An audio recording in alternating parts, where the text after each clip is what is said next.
My name is John Alfieri. I'm the head chef at Pizza One in Sparta. Today we're making boneless beef short ribs. You want them to pretty much be all cleaned up. Next we're going to season them up. Don't be shy.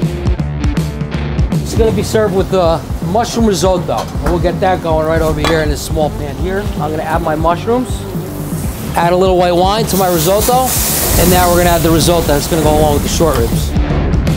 All right, so now that our meat is all braised up, we're going to transfer it to a hotel pan.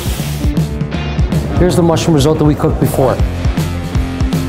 Here is our finished product of the braised beef short ribs. Right now, we're just going to do one piece, and we're just going to give a little bit of sauce. I oven roasted some fennel. I fried some leeks up. Here's your final dish of braised boneless beef short ribs, mushroom risotto, and roasted fennel.